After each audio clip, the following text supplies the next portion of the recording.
It's Do Time with Pastor Steph.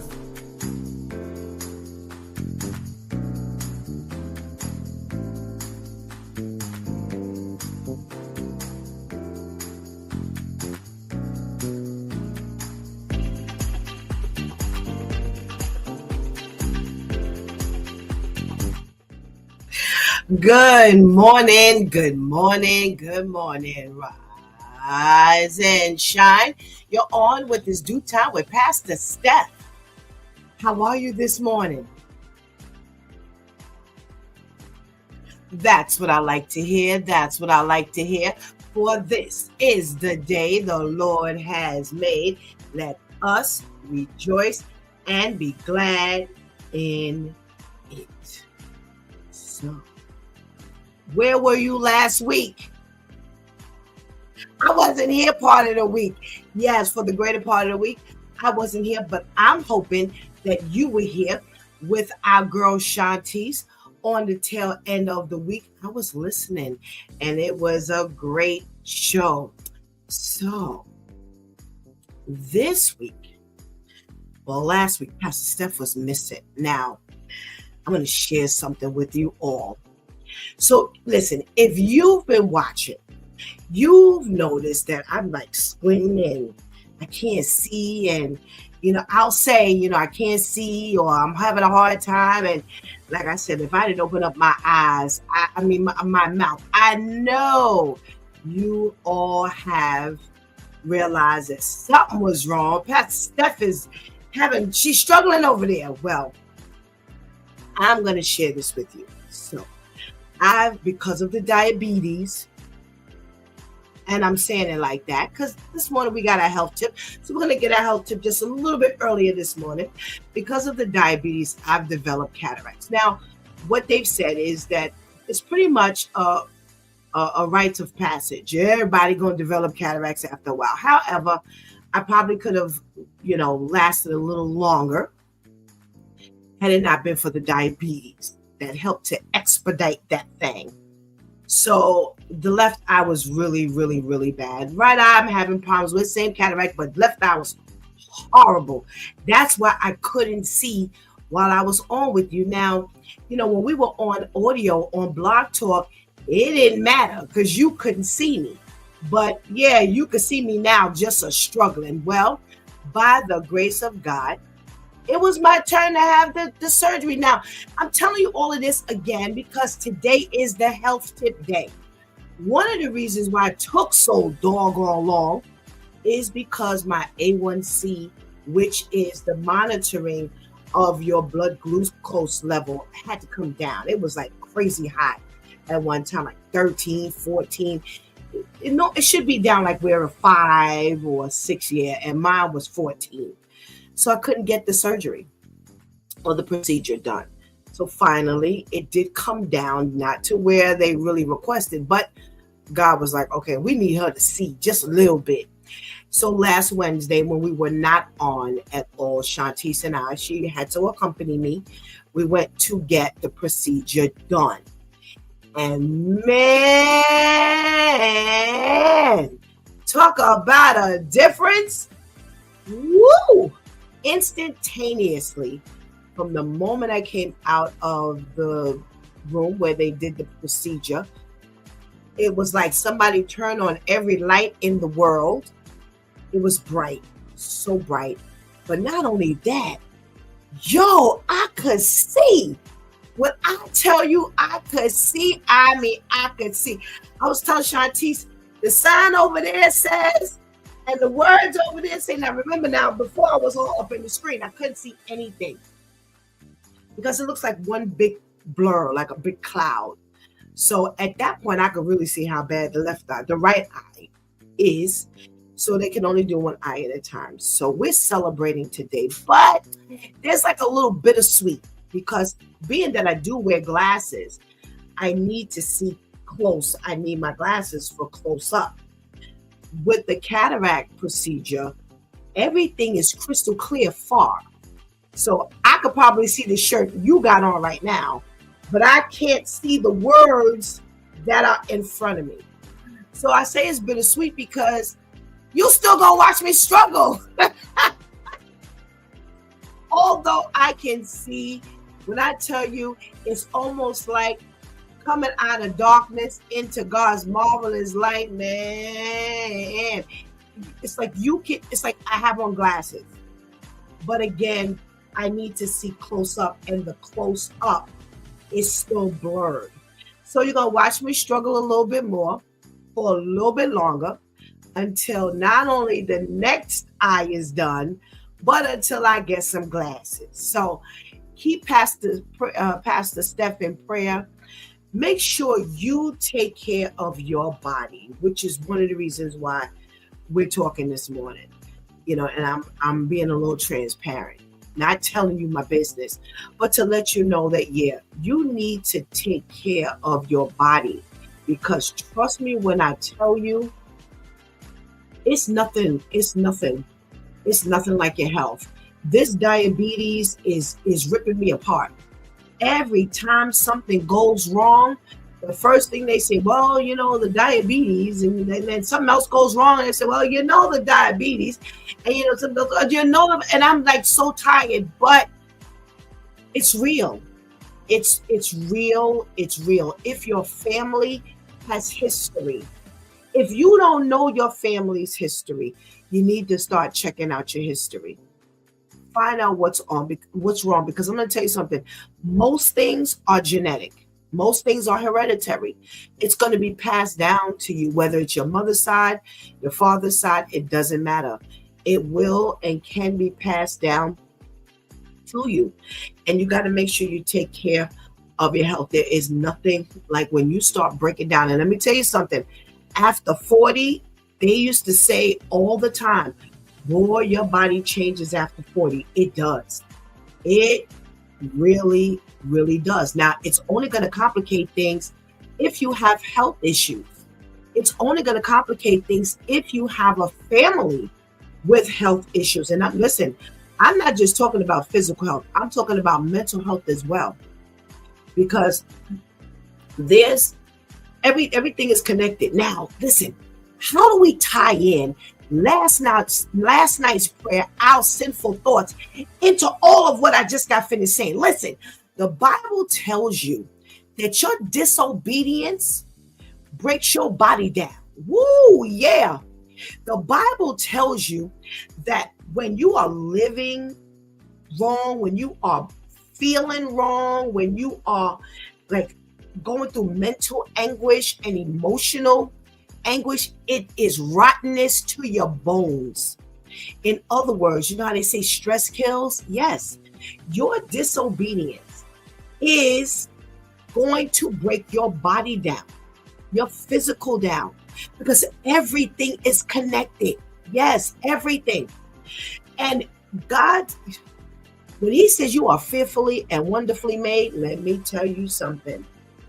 It is an amazing thing when you start thinking about how the body handles, or doesn't handle, all of the miscellaneous stress we put it through. So whether you're eating incorrectly and now it's breaking your body down, or you're stressed out and it's breaking your body down, whatever is going on with you, your body is going to respond to it.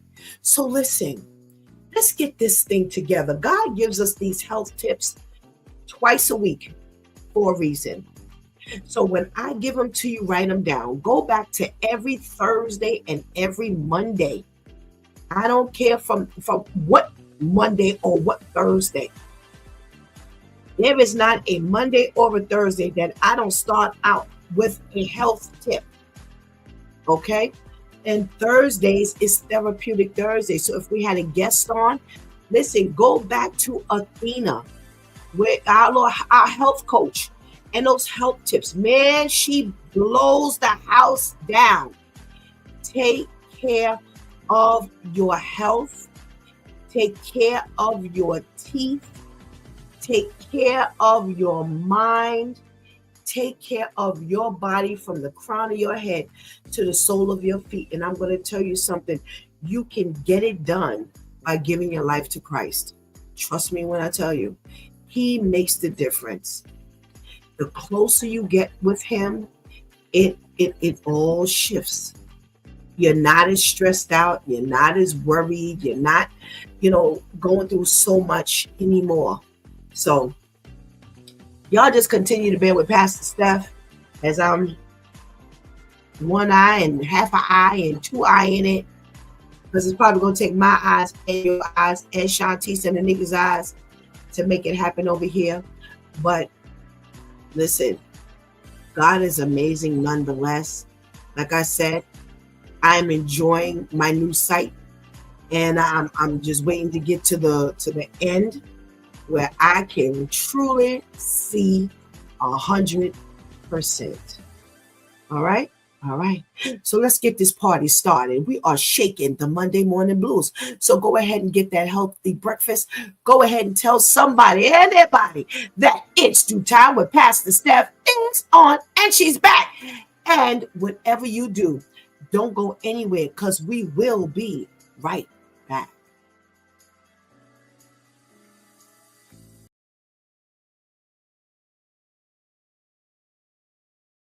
Body parts you are not washing enough are number one, your belly button. That's right. A lot of people don't wash their belly button at all. Guys, it gets gross. Please wash your belly button. Number two is behind the ears, the top of the ear, behind this little area here, in the back, and also the lobe. I want you to specifically wash that area. And one way to know is if you do this, you rub your ear, you rub somewhere, and you smell it, and it's gross. You haven't washed it recently. Yep. The next thing is making sure that you wash, or rather scrub underneath your fingernails.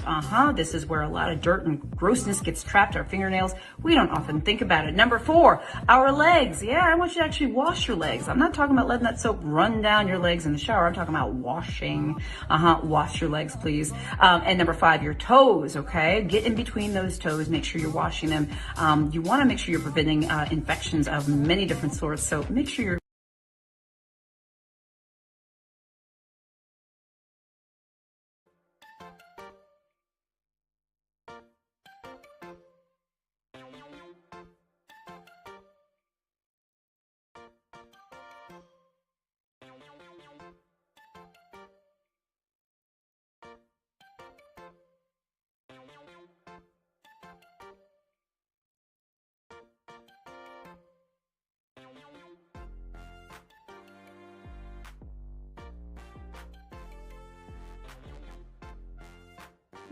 Good morning, and good morning again. Welcome back to It's Due Time with Pastor Steph, and we are shaking the Monday morning blues.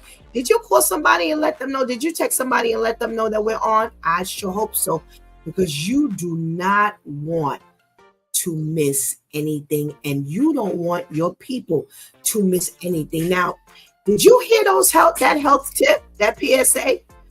Yeah. See, the reason why she said that is because people are missing some vital things like behind your ear and your toes and your belly button and your fingernails. Yeah, those are things that people just don't pay attention to.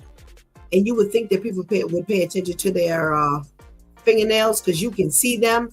Have you seen some people's fingernails and you're like, are you looking at what I'm looking at? Are you seeing what I'm seeing? Now, even Pastor Steph sees with her impaired vision.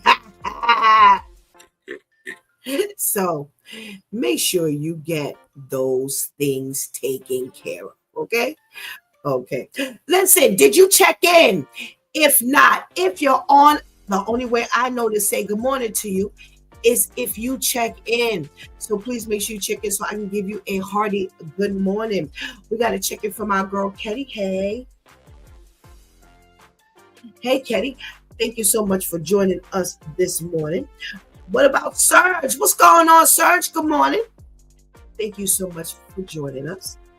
We got our girl, let's see, Anika, good morning, who says, thanks be to God for progress with your site. Amen.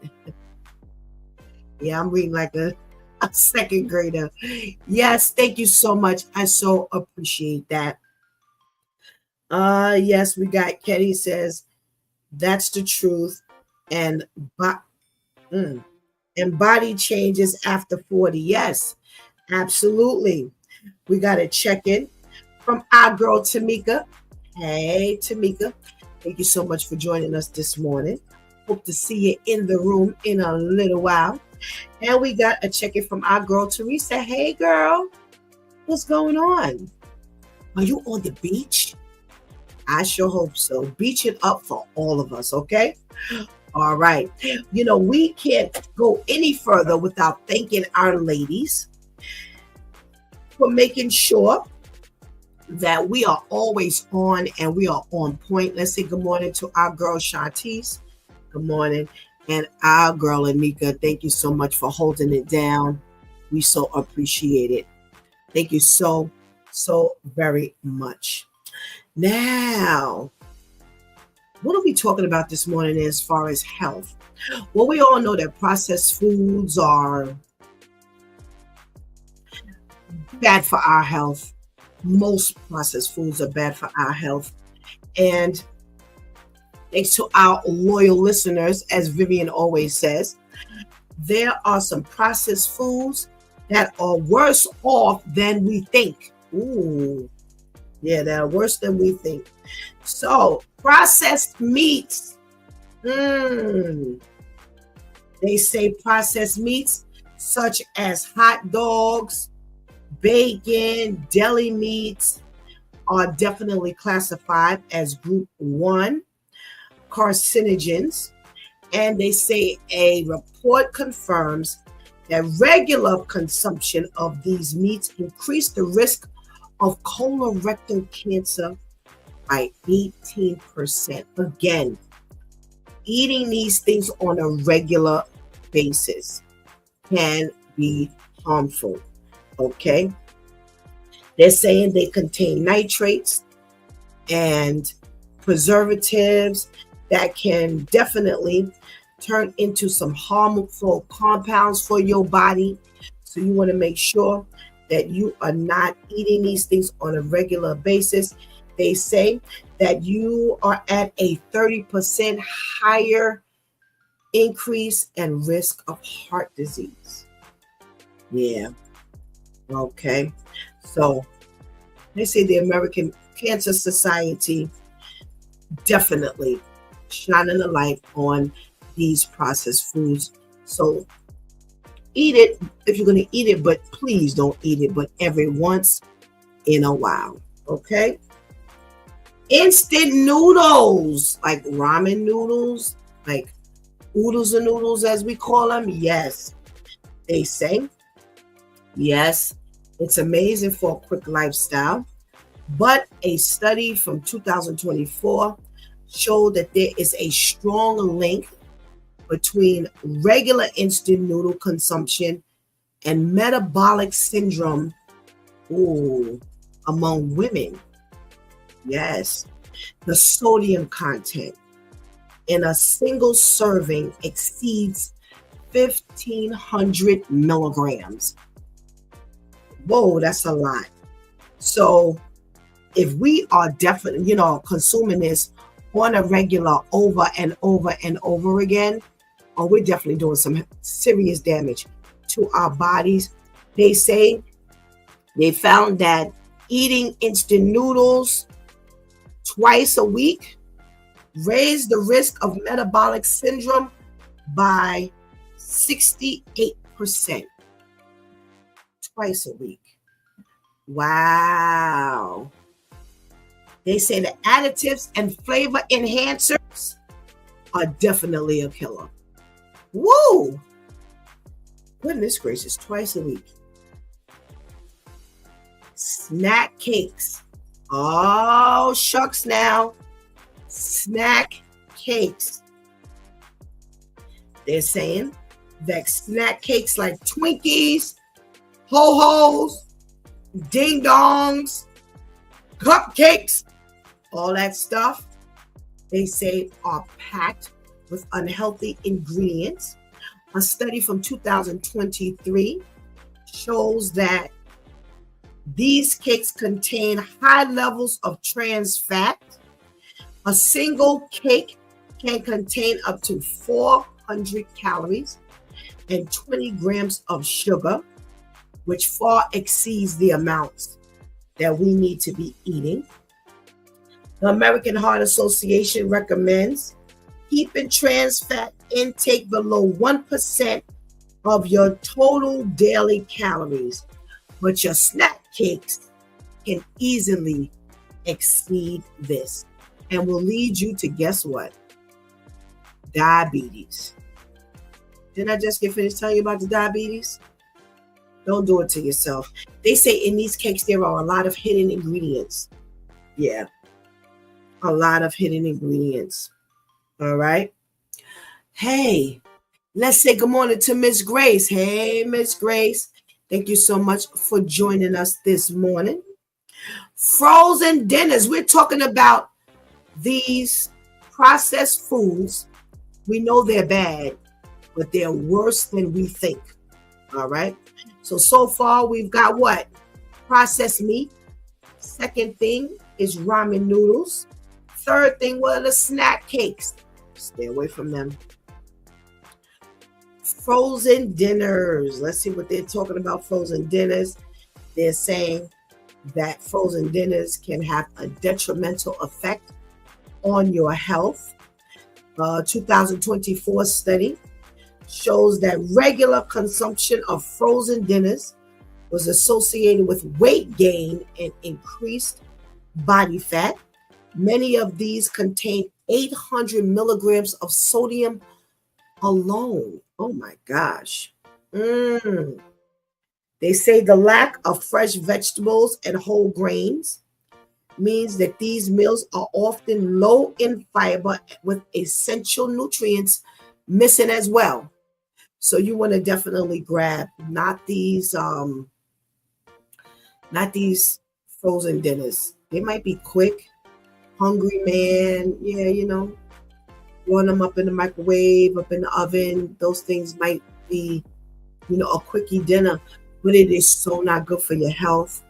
They say that people who relied on frozen dinners more than 3 times a week had a 25% higher risk of obesity. Obesity then means diabetes, high blood pressure, heart issues, the whole 9 yards. Okay, so we want to make sure we're not going through that. All right, so cut those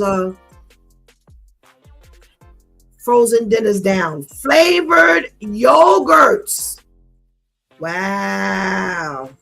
Now, I used to buy those things like crazy. They say definitely people are grabbing up the flavored yogurts, but the sugar content is as much as a candy bar. Wow. A 2023 survey showed that you have 20 grams of sugar in a single serving. Artificial sweeteners and colorings are frequently added. And remember, Athena talked to us about the artificial sweeteners and things like that. So we definitely want to stay away from that. They're saying that excessive sugar intake in flavored yogurts can contribute to weight gain, insulin resistance, and increased risk of type 2 diabetes. There's a diabetes. Now, the live cultures probiotics found in yogurt can also be compromised when exposed to high sugar levels. So here's what they're saying. The probiotics are good for us. However, when you add all the sugar to it, it just erases all of the benefits. Okay, so that's what that means. All right. So they say consumers may be shocked to realize that yogurt on a regular basis is very unhealthy for you. Energy drinks. Wow. All right. They say energy drinks such as Red Bull and things like that. Woo! They say when you drink the Red Bulls on a regular basis, they have ended up with 50% higher risk of developing heart-related problems from energy drinks. And you know what? You gotta know that something is happening. All of a sudden, I got a burst of energy from what? What's providing the burst of energy? Yeah, and they say, I've heard that energy drinks can give you a real boost of energy. All right, so be very careful. They say that the high sugar content, sometimes above 30 grams per can. It's a lot of sugar. A lot of sugar. You might as well go ahead and drink the soda or the juice. What's the difference? Just makes you get some like a buzz. That's it. All right. They say that health experts are now calling stricter regulations on energy drinks and their marketing. Yes. Packaged snack foods. What are you talking about?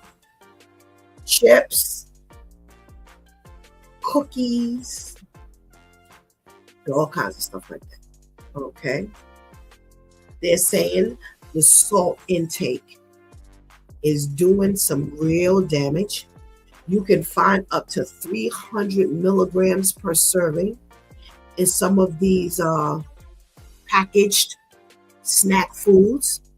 They say you got enhanced flavors and prolonged shelf life is definitely a killer, and it's hurting you a lot more than you think. They say our poor portion controls. So in other words, what's the chip motto? You can't eat just one, unfortunately. So it's killing us. It's killing us slowly. All right, so let's make sure that we're taking care of our bodies by not eating all that snack food. Margarines. Wow. They say a 2024 study shows that trans fats, which can make up to, what's that? LDL cholesterol, is really not doing us well in the margarine area. They say the health benefits of eating margarine on a regular basis,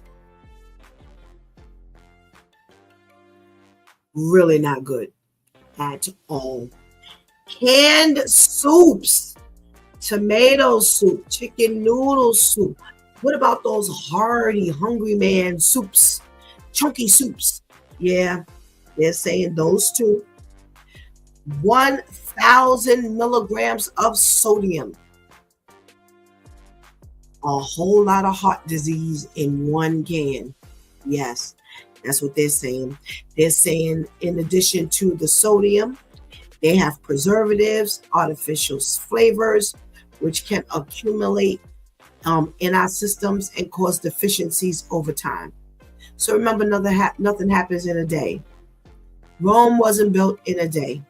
So when we continue to eat all of this stuff, yeah.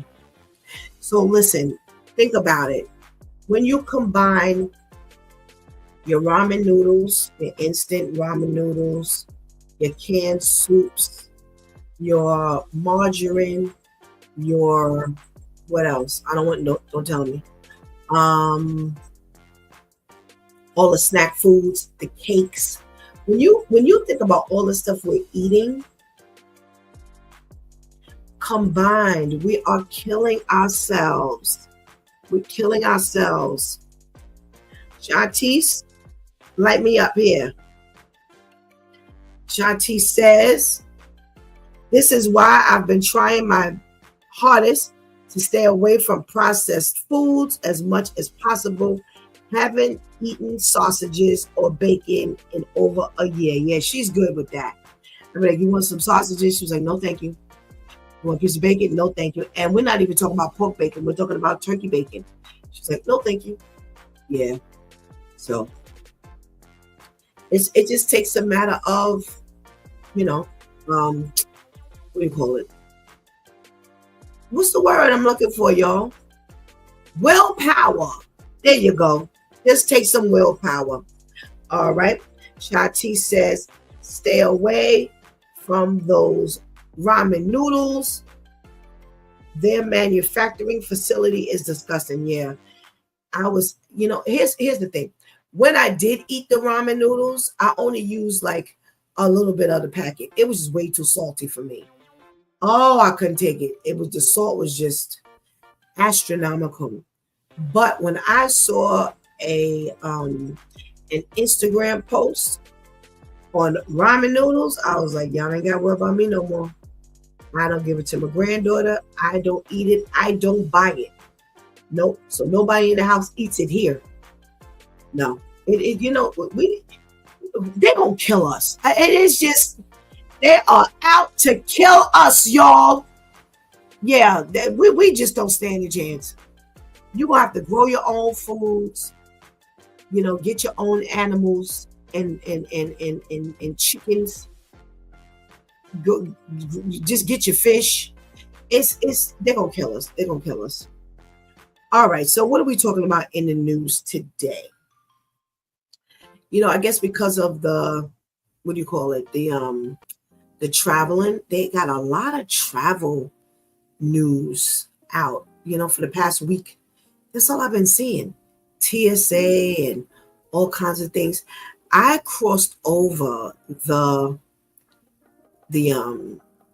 was an article about Spirit. Remember last week we were talking about Spirit and their cheap tickets and how it was going to end up being harder for us to get tickets and things like that at a reasonable price if Spirit goes out of business, because once they take away them low prices, everybody's going to go straight through the roof, because now they're trying to keep up with Spirit and their low prices. Well, I crossed over the caption that said Spirit doesn't know whether they'll be here next summer or not. So if you fly Spirit, you better fly away, because they may not make it. They've tried 2 mergers, remember, and those 2 mergers did not work. They tried the merger with Frontier. They tried a merger with JetBlue, and neither one of those went through. So they may be out on their own, and if they're left out on their own, they may not make it. So check it out. Check it out. Okay. All righty. Let's see what's going on here. What's going on in our news? So TSA is sending out a lot of warnings. Yeah, that's all. I'm telling you, that's all you see. TSA says this. TSA warning traveling. Well, TSA says your behavior will no longer be tolerated. Ill behavior, that is. They say that people are just going buck wild. They said it for I think it was 2021. 2021, they said they've had like thousands and thousands of people they had to put out. Yeah. Can you imagine? You on your way somewhere and you don't make it because you didn't know how to behave and they weren't tolerating your nonsense. Yeah. They're saying that out of millions of travelers, they have put out thousands off the planes, and they don't care why you're acting the way you are. They're not tolerating it.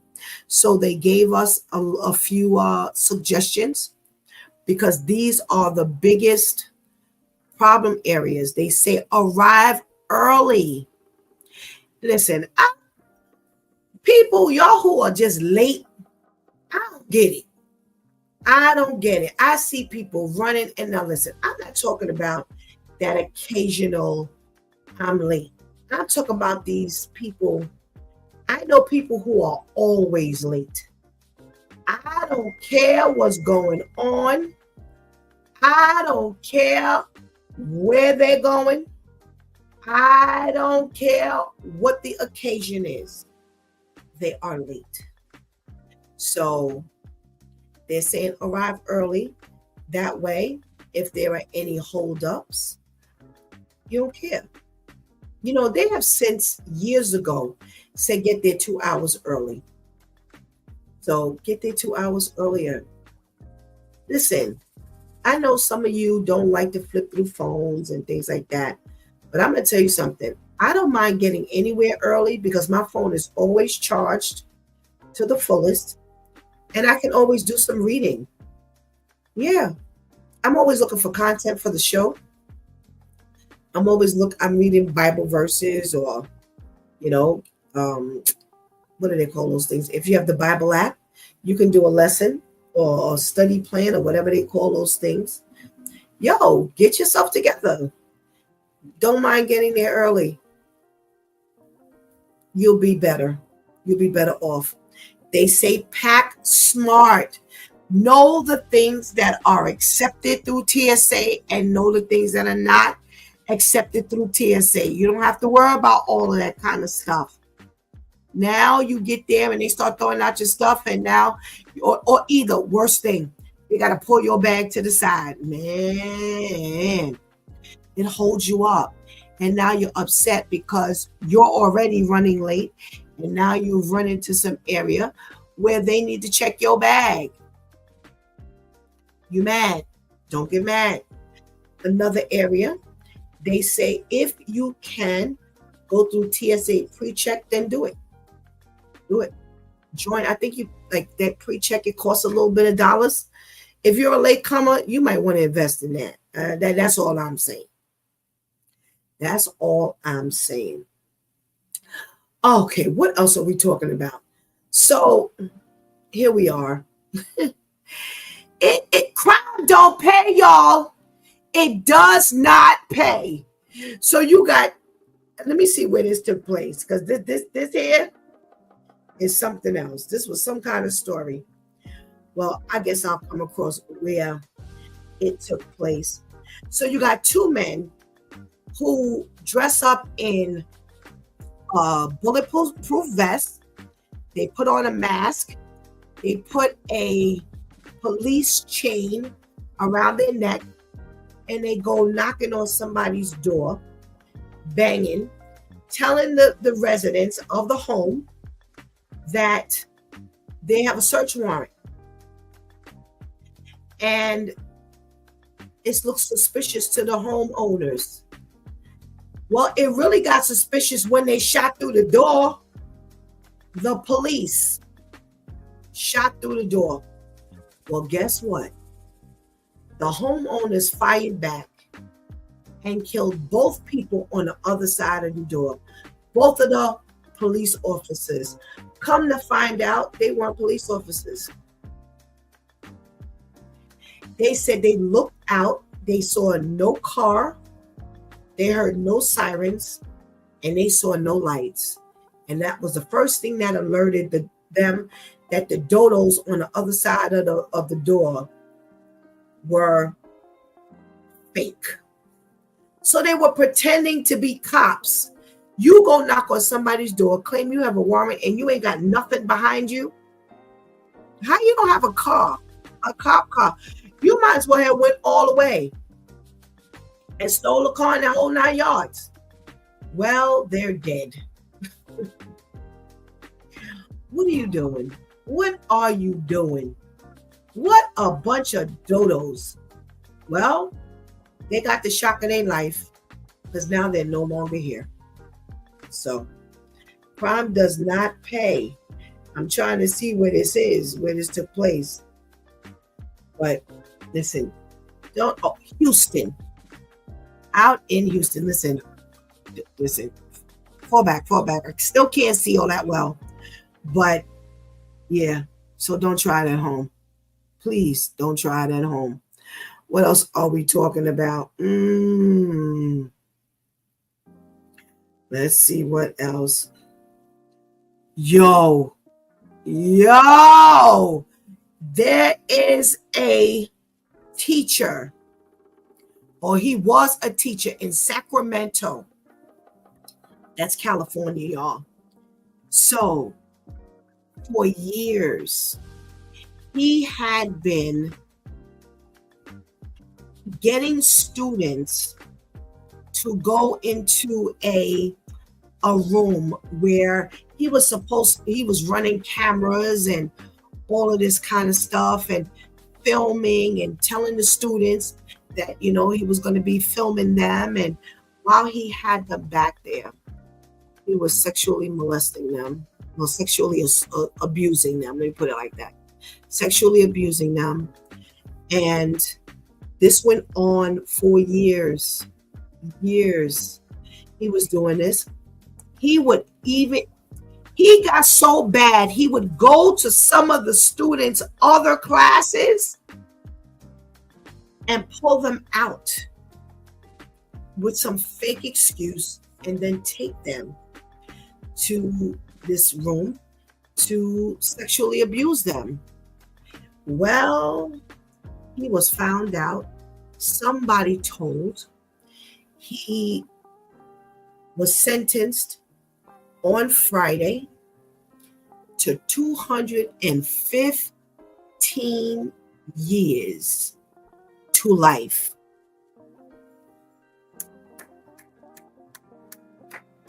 Now that is what I call justice. Yes. So there is one young lady who is suing not only him, but the school district, because they knew and they did not do anything. And I think right before I went out last week, we talked about this. And there were some students who did tell, and they covered up this teacher's behavior and what he had been doing. And she is suing both the district and the teacher. And I can tell you one thing, she's not going to be the only one that's suing. So here's the thing that I couldn't understand. He was in an elementary school. So at what point in elementary school do you pull children out of their class and your teacher lets them go? What are you doing? What are you doing? Nobody tells you. Administration doesn't tell you. Let's just say this student is coming out for English as a second language. Or Shantice always says, she had to be pulled out for remedial math. So you mean to tell me you don't get this from the administration or the office, as we call it, but yet a teacher can knock on your door and request for your child to be removed? Have you lost your mind? Yeah. So 215 years. Now, here's the thing. He's 64 now. He has to do 25 years before he's even eligible for probation. So you're going to be what? 89? And then you coming up for parole? Rather, up for parole. And they may say no. I hope they don't change it. Listen, if you gave him 215 years to life, why are you bothering with parole? What's the point of having 215 years to life for? Leave him there, because the judge wanted him to stay there. So 215 years, y'all, to life. 215 years is the life. So why you even, but the law in California says that they have to do 25 years and then they're up for parole. So, oh well, let's see what else we're talking about. We got one more story. Now, there's a story of the parents who, little Emmanuel, what is the matter with these people? So you got the 7-month-old little one who mama claimed was kidnapped, and somebody come to find out, nobody took him. They said they found inconsistencies in her story. But here's the thing that really just got me. So the father, they say the father, I'm trying to catch the year. In 2023, the father was convicted, y'all, of child cruelty after a 10-week-old girl was treated for broken bones in October of 18. Then he pled guilty to willful child cruelty in June of 23 and was sentenced. Are y'all ready? Let me read this again. He pled guilty to willful child cruelty in June of 2023 and was sentenced to 180 days in the sheriff's work release program and received a suspended 4-year prison sentence and ordered to attend a child abuser treatment program. You pled guilty to child cruelty and you spent 180 days in the sheriff's work release program and a suspended 4-year sentence in order to attend a child abuser treatment program. What is that? Child abuser treatment program? What is that? Who does that? Who made that up? Yo, whoever suspended that, they need to go to jail because they're thinking that this little Emmanuel, 7 months old, is no longer here, that they killed him. And they're trying to find this little body. But had you not let out this individual, then maybe little Emmanuel would be alive. Oh gosh, where is my due time crew members? Shantice has got a whole lot to say here. And you know I can't read, girl. What is she saying? This is why I've been trying my hardest. Okay, she got the thing.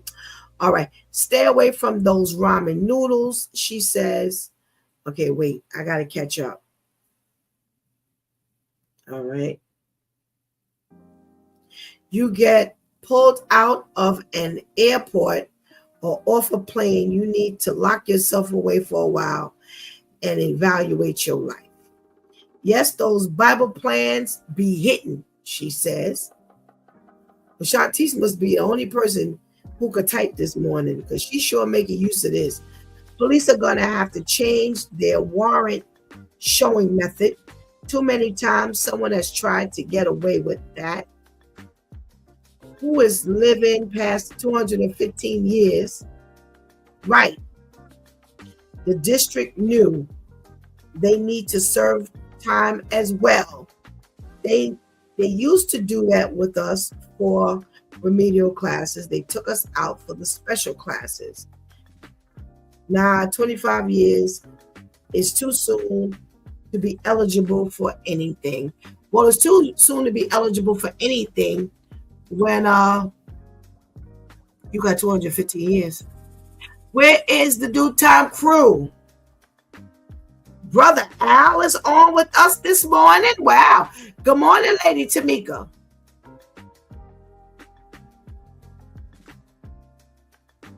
Let me try that again. Monday morning.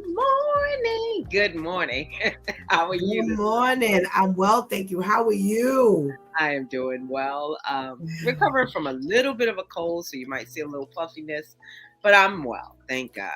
Well, amen. Amen and amen. Girl. So which one you want to talk about?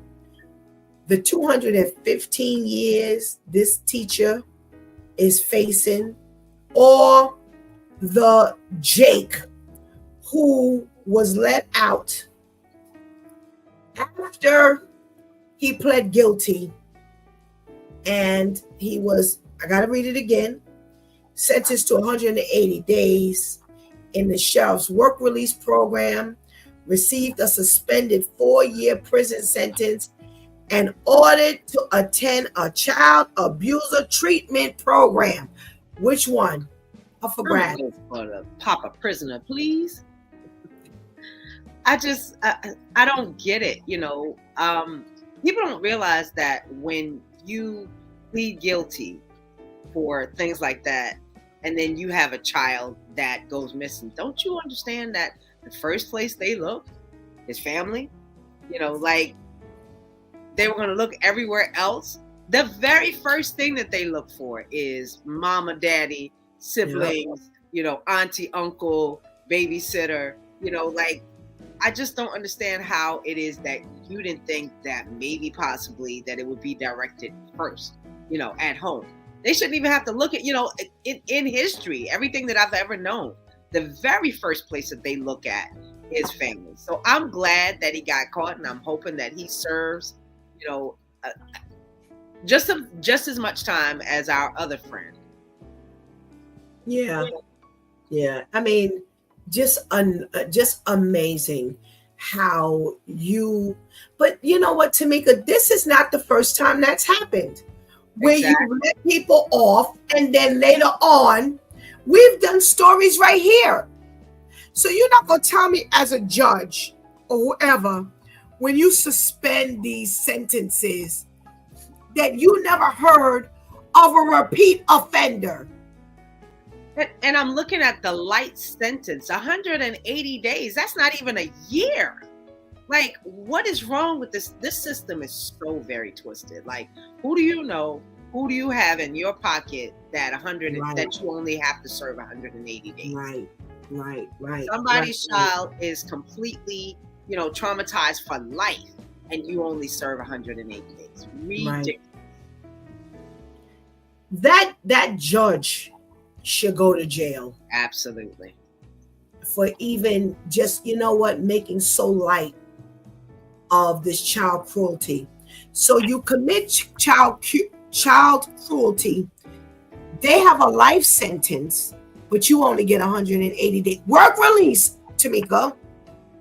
Work release program. He wasn't even in jail like that. Right.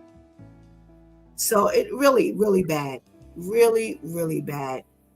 Oh my goodness. Thank you so much for joining us this morning. Let's talk to our brother Al. Wow. Hey, brother Al. Chop of the morning, chop of the morning. How are you? Welcome. How you feeling this morning? I'm okay, thanks. I can see with my cat eye. Okay. That's a good thing. Hey, look, before we start, maybe you can see this. Abraham was the father of Isaac. Isaac was the father of Jacob. Jacob had 12 sons for real. And these were the children of Israel.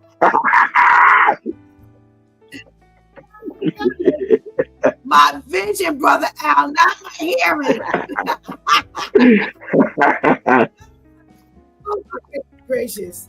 All right, so you can choose between the two men that were killed pretending to be the police officers with a fake warrant, a bulletproof vest, a mask, and chain around their neck, the police chain, but did not have a police car in the background, no sirens, and no lights, which alerted the homeowners that this is fake. Or you can talk about the California teacher with 215 years to life for sexually molesting the student. I think I'll go with the teacher because I didn't hear. I missed that story with the police officer. I didn't hear that story. I missed that one, and I caught the end of the one with the teacher. So the teacher, I caught the end of that one. All right, so for years he was an elementary school teacher. He's 64 years old now. For years he had been pulling students into a room with a camera and like filming equipment, and he was filming this the molestation and sexual abuse of these students.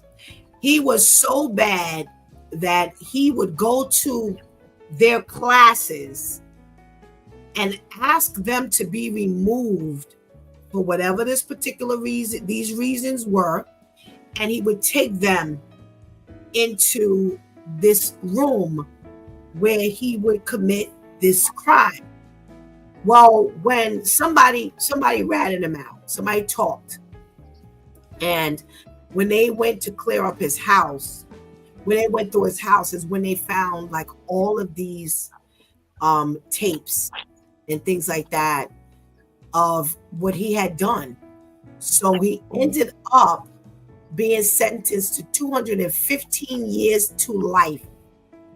But he's eligible for parole after 25 years because that's the state of California's rules, that he has to be paroled, not parole, but he has to be up for parole after 25 years. Now, one of the young ladies, she is suing because she said back when she was in the elementary school, the district knew and they had made a report of it, but the district didn't do anything about it.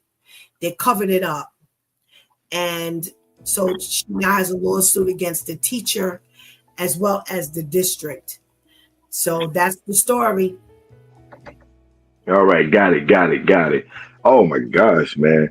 And I wonder, I wonder what excuse did he, what excuse did he give them to remove the child from class? Because usually, no teacher come remove a student from class unless this kid has an IEP and it's a therapist. Is this a therapist or something like that? There's okay, he got this session and it's on paper. But just for a regular teacher to come and say, oh yeah, look, I need little Johnny right here for about 30 minutes, and you say okay, and like you said, somebody they covered up, and then like you said, they reported it and they did absolutely nothing. So yeah, so he got 25 years with Big Bubba before he get on parole, and that's crazy too. Your law is no matter how many years you give. I think that they want to make it seem like they got some rights. Because when he going for parole, they're gonna say no. Yeah. So, I'm thinking they said, okay, but let them think he got. It sounds good. Okay, I'm eligible for parole in 25 years, and they probably still gonna say no. Because even if they say he get parole, the rest of them years he gonna be on home arrest. Maybe. If he make it to 89, can you say what he's 64? Right. He'd be 90 years old pretty much, Brother Al. Wow. That's crazy. Yes. Well, you know what? He's Asian. He might be able to do some backflips at 90. They're much healthier than we are at that age. So, he better be strong. He gonna need his strength. He gonna need his strength when he see Big Bubba, so he gonna need that. Absolutely. Let's say good morning to Majesty. Hey, Majesty. Thank you for joining us this morning. Thank you for joining us, Brother Al. Good to have you on. Let's talk to Pastor KL. See what he's going on. Good morning. Good morning. How are you? All right. If I once was blind, but now I see. How you doing? I'm doing well, thank you. I'm doing well. Still, a little blurriness, but listen, I ain't complaining based on what I can see now. That's right. Thank you for asking. You should put your eye patch on like Slick Rick. No. Listen, everybody, especially, what's his name? Terrence. Pastor Kale warned me and told me if I got on this broadcast with a patch on, he was going to call me Pat. That's the love that I would have received from Pastor KL. That's why I wasn't talking. I couldn't be teased. I had a plethora of jokes for that day, boy. A plethora. See, this is the kind of love you get when God is taking care of his business. Hey, Brother Al. Every time I call Shantice, I said, "Hey, how's Left Eye doing? How's Patches doing? How's Blindside doing?" You see, this is what he was doing. I was like, you're not doing that. You're not doing that to me. You're not doing that to me. You know, we would have to turn off his mic permanently. Okay, Pastor Kale, which story did you get a whiff of? What are we going to talk about today? I got a whiff of none, but I do want to talk about ancient Chinese secret. That is crazy. But you know, just for y'all, I don't understand, and maybe Al could help me. You know, how is it that he's going to these classes and no one is thinking any wiser that only he wants the children? I mean, no one gets it in their mind. Well, I mean, I guess at this point, when you got 50 kids in your class, if somebody can take one, that's a blessing. You know what I mean? But you know what I'm saying? So I just don't understand how he keep on taking these very children for these many years and no one's caught on. Yeah. That's crazy. And as a Chinese man, he might live to be 215. These folks don't die. They don't die. It's very true, because that was what I said to myself when I read the article. I'm like, it's elementary school. It's elementary school. We're not talking about high school. Elementary school. When you go in elementary school, you're in one classroom. And the only way you're pulled out is from admin gives you a list of these children who need to be removed to go to another class. How is it that you were able to, like you said, Pastor Kel, to walk up in here and tell me, oh, you know what, can I have Tamika, wait, hold on. I need Tamika. Yeah, yes, that's Tamika right there. Thank you. She'll be back. And nobody asks any questions. I agree. And that's exactly why that lawsuit is on point. Sue their butts off because they are negligent. And you know what? Who knows what else was going on in there that they covered up? So I agree 100%. I agree. Oh my goodness gracious. Well, my due time crew members, our relationship topic today, which was really interesting, I thought. They say that the experts are begging for wives not to use certain phrases. Now, I did not dig, and I saw the first one, and I am real interested in really seeing why they say that wives should not use these phrases with their husbands. So the first one, you're too old for that. All right, Tamika. Have you ever used "you're too old for that"? And why do you think this is correct? Or what's the big deal?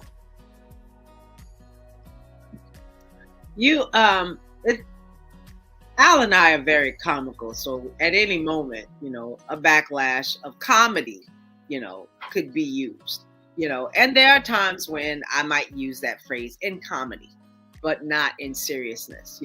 I believe that, you have to know when to pick your battles, and even if you feel that way, that's not something that you should say, because it causes that issue between your spouse, and it'll cause you automatically start an argument. If you're too old for such and such and such, you automatically are already killing a dream or desire if, your spouse wants to, engage in something.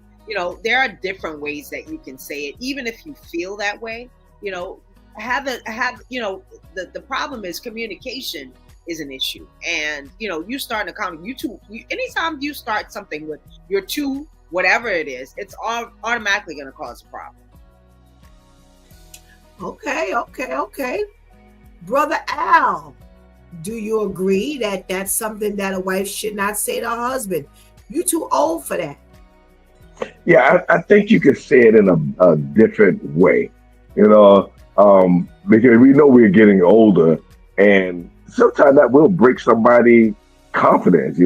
I think you can say it a different way. Like, babe, you sure you gonna get on that right now? Your knees ain't all that good. Now we don't want you hurting your knees. So I think you can say it in a different way. But, Okay. Pastor KL, they say that wives should not say to their husbands, "You're too old for that." Yeah, I think that's suicide, especially in front of the children. I got a son, back in my former days, and he was like, "Let's go play basketball. I think I could take you." And of course, I couldn't let my son tell me he could take me, so I was ready to go play. And of course, here comes the mama. You too old for that in front of the son. So you co-signing with the son. So here my 215 old behind go outside to play with my son. And sure enough, I was too old for that because I came back a little broken. Oh, okay. Listen, my listeners are real silent today. Our viewers are real silent today. I would, other than Shantice, who wants to know, wait, we can't say that? Then what's this marriage thing all about then? Oh my goodness gracious. Let me know. I have my own thoughts. Let me know. I'm not going to say whether I agree or disagree to anything. I want to see what the Due Time crew has to say. And we'll see. We'll see how this works. All right. The other thing they say that you should not say, ladies, "I love your dad bod." Brother Al, should she keep that out of her arsenal of phrases? "I love your dad bod." Oh, they gonna get you punched in the face right there.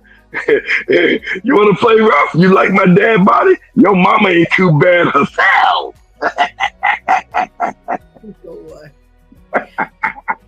What's wrong with saying that, Brother Al? Hey, that ain't cool. It ain't cool. No, sir. You say, man, your dad been working out or something. I like your dad body. What you trying to say? Hold on. No, the phrase is, "I love your dad bod."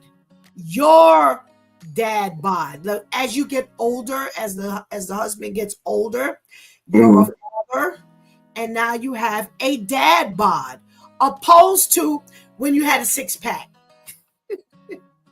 So you said you like my body, not my father. That's right. Oh, Right. I like your dad body. It depends. If you say it in a sarcastic way, I'm gonna look at you sideways, like you trying to be funny.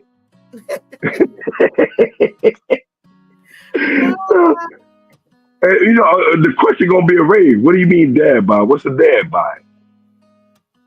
Okay. Al wants to know what's a dad bod. Pastor KL, they say that the wife should not say, "I love your dad bod." That's totally disrespectful. Listen, when before we was fathers, we was fit and trim. You know what I mean? We can run and we can play basketball.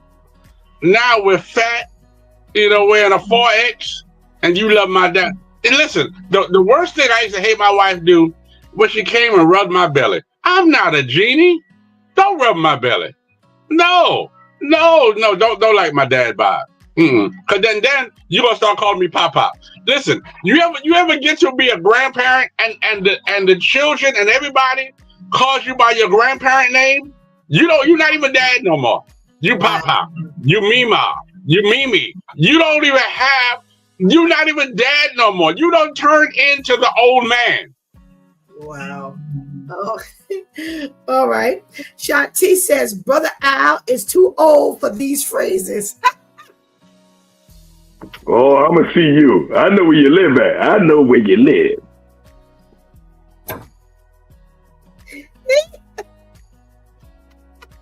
That's the way she talk about me, Brother Al. That's why I'm laughing, because now it's on you. It's not on me. Tamika, you should not say to your husband, wives shouldn't say to their husband, I love your dad bod. What's the big deal? I don't see a problem. I mean, if your pecs don't flex, now they jiggle, you know. Hey, dad bod. No, I'm just joking, but you're cruising for that. You see that down there. But you open up the doorway to all kinds of havoc, and we have to understand also men are very sensitive, and you say something like that, now all of a sudden, you trying to, let's just say now, again, we're talking about wives. There comes that day when you want to be amorous and you want to get you some, and he's like, I'm not giving you nothing with my dad bod. You cause the doorway to be closed in avenues where you want them to be open. So don't say things that you cause issues with. Okay. Majesty is cracking up here. He said, I wasn't ready for that. He says, harmless fellas, embrace it. Okay. That's a granddad there. He said it's harmless. Embrace it. Interesting. All righty. Another phrase that they say, show us a picture of Majesty. Show us a picture. He probably got a six-pack. Show us a picture. Oh my goodness gracious. Good morning to Deacon Diallo. Thank you so much for joining us this morning. All right. Another thing they say wives need to stay away from saying, oh no, you're going bald. Pastor KL. Really? Me and Al on here. What we at a hair club for men? What? I don't even want to answer the question. Go to somebody else. I'm appalled. I'm appalled. Answer the question and be obedient. Oh no, Pastor Carol, you're going bald. I ain't going bald. I'm bald. I ain't going bald. I'm bald. Say what it is. You know what I mean? And then they try to say it not so nicely. You're a little light on the top. You know what I mean? A little light? What that mean? A little light. I'm bald. No, we're not gonna have a conversation about that. Because you don't want to have some of these conversations I want to have with you. And y'all don't want us to say certain things, but y'all don't care what y'all say. You going a little light in the back. How about that? Oh my. Okay. Are we sensitive? Tamika, they say we should not say, oh no, you're going bald. What's the big deal? If you're going bald, you're going bald. I went into hysterical laughter when it was first mentioned because all I could see was domes on this. The top bars got hair, but the bottom bar is completely clear of hair. I love you, fellas. But there are different ways that you can go about saying. But again, you recognize that he's already sensitive about wearing, about going bald. You don't need to bring to mind that his hair is leaving. That hat, you wear that hat all the time. Is it because you don't have nothing, back here? Or you saying something like, you got that that George Jefferson style, all of that can cause all kinds, it can wreak all kinds of havoc. The man is already aware that he's losing hair. He's trying his best to, do whatever it is that can, even with that little comb over, and you be looking going, why don't you just let it go? Let it go. Yeah, please let it go. And I mean, understand that it is a part of life. Some women find completely balding sexy, but that, piecing and trying to get, hair club for men and all these other things, I can see that that's a piece of a weave, that you should, bruh. And now they got these things now. You can create a beard, you can create the shoe polish thing. I call it the shoe polish thing. I know it's not shoe polish, but it's hairspray. You don't think I can see that hairspray? But again, it's not our responsibility to bring it to mind because that opens up the door to a whole lot of havoc. Okay. Brother Al. Oh no! You're going bald. I can see how few hairs y'all got on your head now. I can literally see how bald the both of y'all are. Well, thy rod and thy staff comfort me. You just keep that in mind. Yeah, and then when we say something, you get mad. It's a way how you said it. It's 75 men. It starts right here in the top. We get the sunroof first. And then it starts going from there. But no, that's not good to say, because some people don't want to let it go. Once I saw it thinning a little bit, I kept my hair low anyway. I said I might as well just cut it all off. And then the women, oh, it's okay to say, but when you come to me and say, does this dress make me look fat? And I said, no, it's the fat that makes you look fat. You get mad. So don't do it. Don't do it. Does this dress make me look fat? No, it's the fat that makes you look fat. Then you want to run me and chase me around the house with a knife. But you know what? Majesty says, see, fellas, and I'm bald too. All righty. So let me ask you. Now, when I met Majesty, he was bald. When I met you, Brother Al, and I met you, Pastor KL, y'all had hair. So there was a period of time where I hadn't seen you. So when I finally saw you and you didn't have any more hair, and I was shocked. How do you think I should have handled that? I didn't say anything, but how do you think I should have handled that? Just not say anything, or been like, oh, wow, you're bald. Okay. Nice. No, you can handle it. You can handle it by saying, hey, Al, wow, you look nice bald. Now, thank you, baby. Thank you. Appreciate you. Okay. All righty. Okay, so I should lie? No, I'm just teasing. I'm just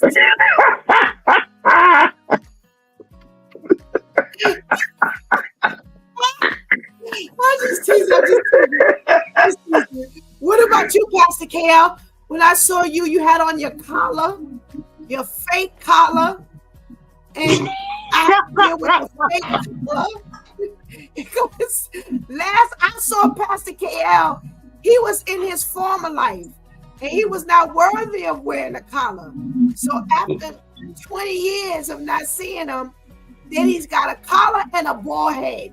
What was my response supposed to be? I think your site done gave you comedy, and I'm not liking it. You know what I mean? I see now you can see the jokes. You know what I mean? What's the problem? What's going on with you? You know? I think you need to understand that you saw me 50 years ago. You know, we all aged. You know, I've lost a few strands of hair. You know, and that's wisdom. You know, you should have said, "Oh my God, the wisdom on you. You look so bright and wisdomous." What's the word? Wisdomous? Wisdomous. So wait. Let me tell you about my dad. So my dad, he wears a kufi every day. A kufi. Y'all know what a kufi is, right? Yeah. He wears a kufi every day, and he's not a Muslim.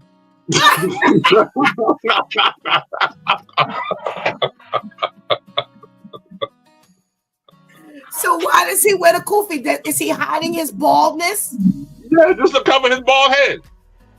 And he got one in every color. It matches every outfit. I mean, he got designer kufis. He got about 70 kufis. Wow. And he's not a Muslim. He won't even say Assalamu alaikum. So is that really like how he's dealing with the baldness? Yes. Wow. Yes. Wow. Okay. Interesting. All right. You know, Um, so funny. It was so funny. I can see people walking up to Kale dad going, "Assalamu alaikum." And he go, "Excuse me." I don't even know what they're Hey, talking about. they do it all the time, and he says, "Yes, I'll have the bacon." You know what Crazy. Shanti says, wisdomist. Goodness gracious, we got a new word. All right, we got a couple more phrases. Well, okay. I mean, do you really need another whatever it is? All right, Tamika. They say we need to stay away from that phrase as wives. Do you really need another? Do you really need another helping of that? I mean, you know, I think it's enough. You need another plate of such and such. You know, just that by itself opens up the door to all kind of havoc. You know, because eventually it's gonna ricochet and it's gonna come back to you when you least expect it. You know, you getting dressed or whatever the case is. Trust and believe it'll come back. Especially with these two. Especially with these two, Especially. they are not to be trusted. They coming back. Big time. All right, brother Al. It doesn't matter. Fill in the blank. Do you really need another? Is that like no matter what you fill in the blank with, it's disrespectful? You know, I'm gonna be different on this one. I would say no because you know, honestly, it has helped me. And you know, because I said, yeah, because I already hit Tamika. You really need another gadget because you know I love my gadget.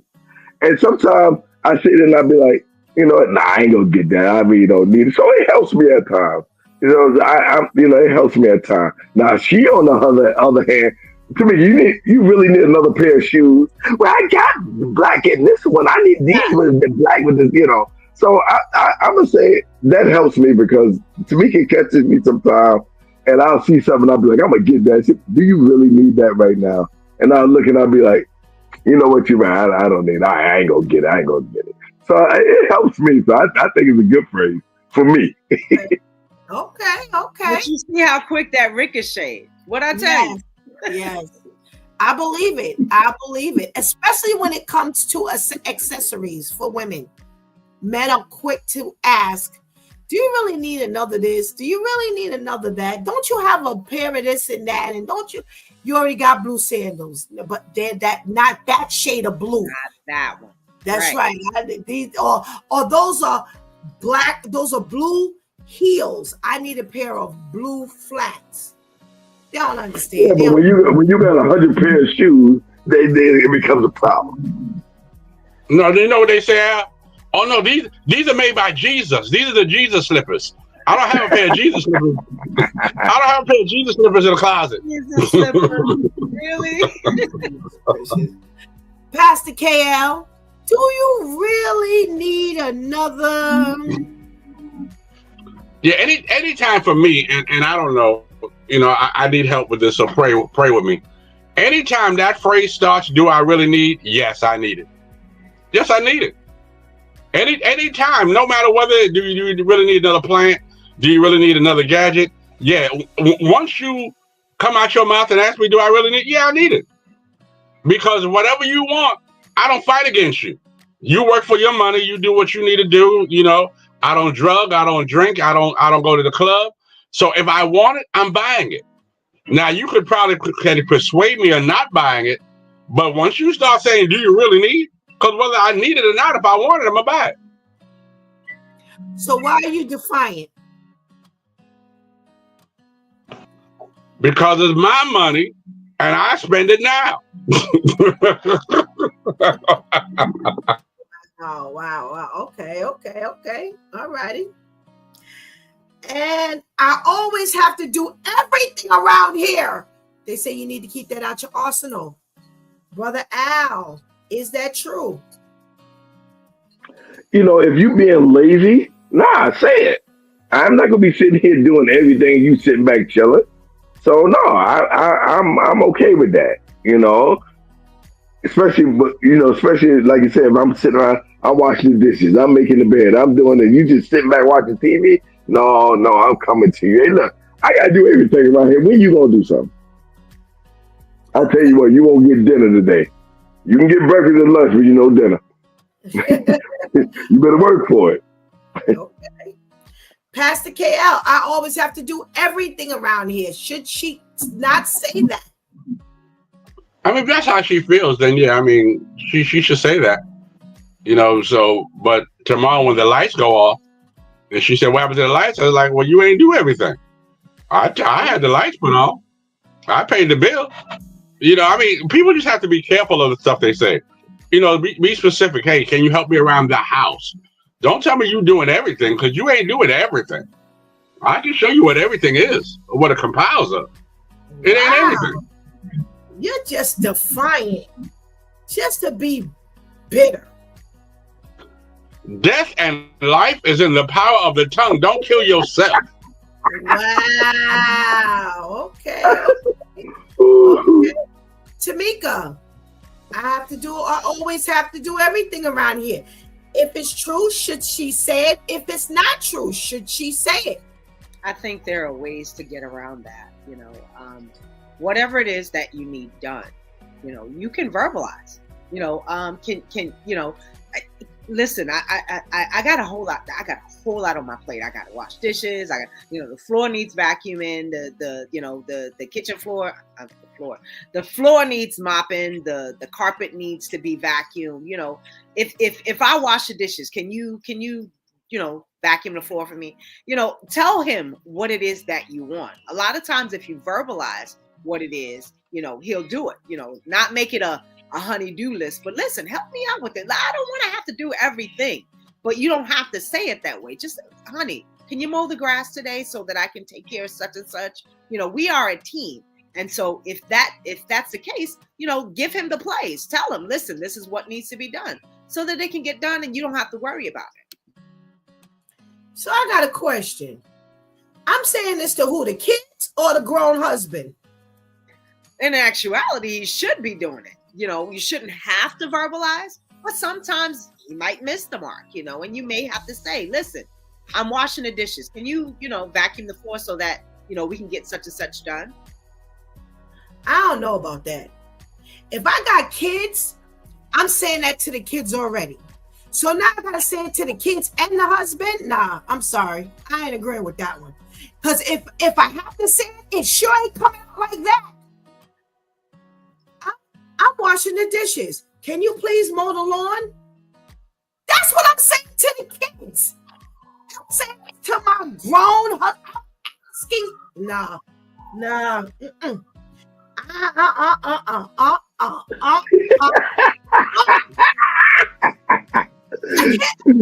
That's why I have to say, well, maybe I missed something.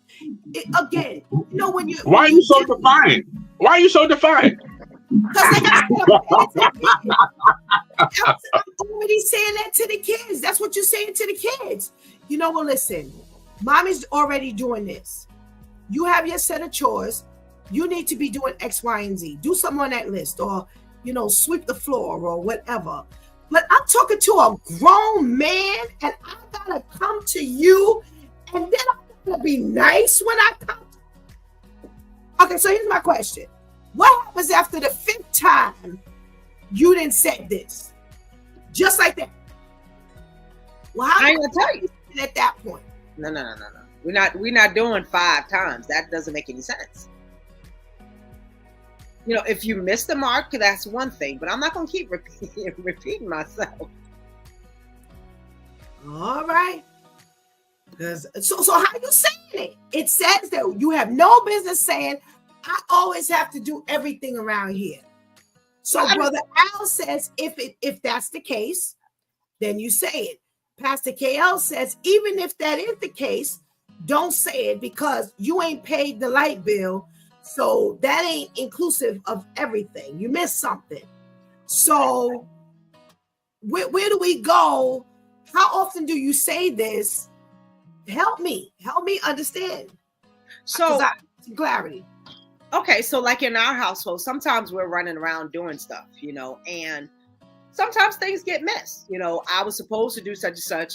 I'll give you, for instance, I was supposed to wash dishes, but because we were running around and doing stuff, I missed the mark. And Al may say, okay, sometimes what we'll do is we'll do a list. Okay, you do the dishes, I'll do such and such, and we verbalize, we communicate so that, if I don't do it, he might do it for me. But sometimes we'll verbalize, okay, I got the vacuum, you doing the such and such. But as for repeating it 5 and 6 times, we're not doing that. If I missed the mark the first time, he might do it for me, or vice versa. But repeating it multiple times, that doesn't make any sense. So at that point, how do you verbalize? Because see, here's where my mind goes. Like you said, if I'm normally doing the dishes and I'm running around today and I didn't do the dishes, I don't term that as missing the mark, because normally I would do the dishes.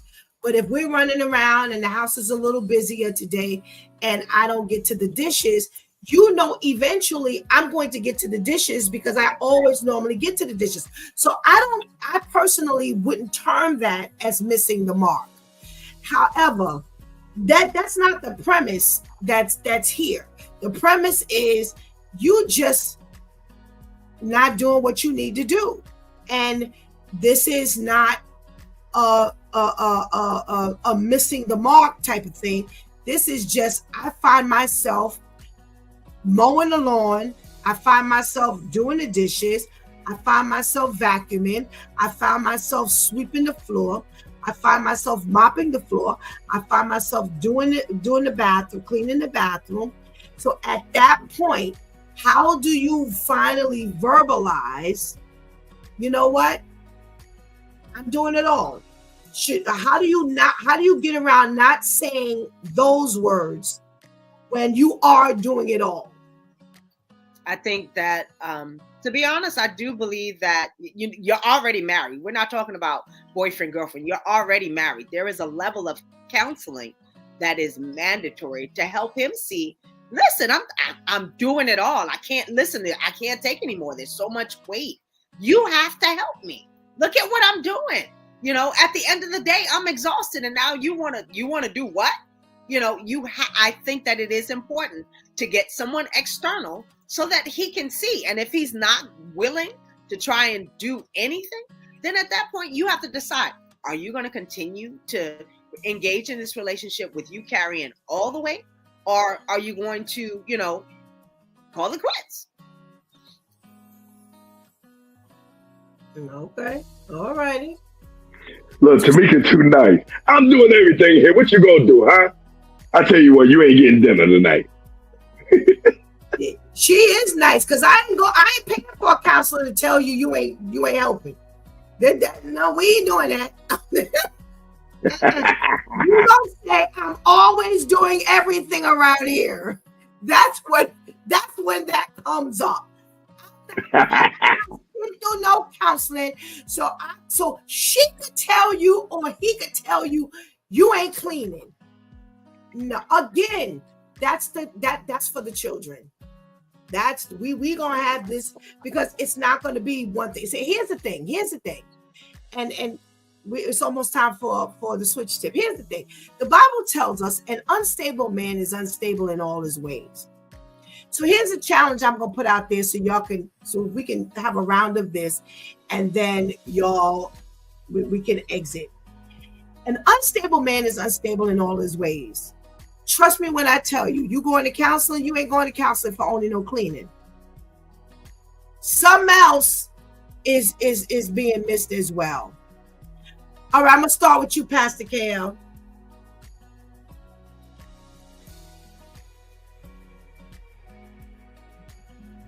Okay, what was the question? The question is, an unstable man is unstable in all his ways. Mm-hmm. If what I'm saying is accurate, I always have to do everything around me. That's the only thing that's going wrong in there. So how are we handling how we're dealing with all of this? Because it's not just you you ain't cleaning and you ain't mowing the lawn and you ain't cooking what you're supposed to. And we got to, like Tamika said, you know, the list, you have a list, and you missing the mark on all your lists. You ain't missing the mark on that list. There are other things that are not being done. How do you handle that? Well, okay. So in all seriousness, first of all, there were red flags before you got married. He or she was not hitting the mark before you got married, but it looked a certain way and it sounded good and you accepted that. And now that you guys are together, now you frustrated because you knew what was wrong, but you thought it would change by saying I do. And that does not change. You know, just because you put a ring on it, just because you sign a piece of paper, the person who they are is who they are. You know, and now we miraculously think that they're going to change because of the steps that we've taken. No, you know, whatever happens in the dark will soon come to light. And unfortunately, a lot of that stuff came out in the light. You just try to push it in the dark, but now it's dead in your face. So how you handle it, I don't know. You know, we can pray through it, and see if that works. But eventually, you know, somebody got to go. And that's just for me. Somebody got to go. You know, we can no longer continue to do this because we become bitter now. We become resentful now. That's not a relationship. Okay, all right. You know, I'm going to Divorce City. All right, Brother Al, what say you? There's one thing that's not happening. You handle this as a whole. Yeah, I agree with Pastor Kel. It's something that, you know, you see from the beginning. You know, it ain't like he just now coming unstable because you married him. There were signs there from the beginning. That's why I always agreed. Like, I never really agreed with the boyfriend and girlfriend living together. But if you're getting married and you engage, that's why I always felt that you should live together when you engage. That way you see the whole picture. So now when we get married, there's no surprises. But if we engage and I see a whole bunch of stuff, I can call that engagement off. But getting that divorce is big. So you put this on yourself because again you saw it and you chose to ignore it and felt that, hey, we get married, it's gonna change. Because you have some men, their mentality is, oh, washing the dishes, washing clothes, cleaning the floor. That's a woman's job. And you didn't know that about your man, or that's how he felt. So, you know, these are things that you got to check out before you say, okay, I'm going to go to that next step. Because now you're married and now you're upset. There's stress in the marriage. There's drama in the marriage because you didn't have this conversation or you didn't pay attention or you felt, I'm going to change him. Can I open my eyes now? At least one of them. We can't live together before marriage, Brother Al. I knew you were going there. I knew you were going there. I know she was too, but that's how I feel about it, and that's how you get to know things. But it's unbiblical, Tamika. Well, how we deal? Oh Lord, listen, that's how you feel. That's how you feel. I'm just going biblical on you. No, I got you. I think it's important to ask the questions, to be observant. You know, when you do go over to their house, to pay attention to their habits. You know, and that doesn't necessarily mean to test them, because I'm seeing all these TikTok tests, and you put ketchup on the table and see if he cleans it up and all this stupid stuff. You know, pay attention. You know, ask the questions that are needed. You know, oh goodness gracious. I remember in my former life dating this gentleman. I lost a quarter. We were sitting in his bedroom, and I was sitting on a chair across from the bed, and I'd lost a quarter, and it rolled up underneath the bed. And when I went to look up underneath the bed, there was so much like dirt, and it wasn't just dust. It's one thing to have dust. There was dust. There was ice. There was money. There was, you know, ashes. I was just like, oh, I was horrified There was Post-it notes that were surrounded with little pieces of fur bunnies, and I literally, I was like, I was done. Those are things that you need to pay attention to. When you go in the kitchen. Oh, that reminds me of, I know Al's gonna laugh. You got to pay attention. You have to be observant and watch. In our dating life, Al had a cat. Our cat is no longer living, but he used to feed his cat with a regular silver spoon. She had her own spoon, but I didn't know it at the time. He was in the kitchen and he went and opened up the can and he took the spoon and he, fed her from her bowl. And I'm looking at the spoon on the side. I'm literally sitting on the side behind him going, where you going to put that spoon? Where you going to put that spoon? Please tell me you're going to put that spoon in this dish, in the sink with the regular dishes. And I'm cringing the entire time. Pay attention, be observant, ask questions, go the extra mile, because recognize that when you do say I do, this is what you're going to have to deal with for the long haul. Be observant, ask friends, go to family gatherings if that's where you're going. If he's inviting you, pay attention to all of that, because at that point, that is going to be yours. When you sign on that dotted line and you say I do, that is exactly. Okay, so just being clear, I was asked where the spoon is. She has her own way of doing things. She has her own sponge. All of that stuff is hers. So he didn't put it in the sink. And if he had put it in the sink, that would have automatically been a deal breaker. It would have been over for us.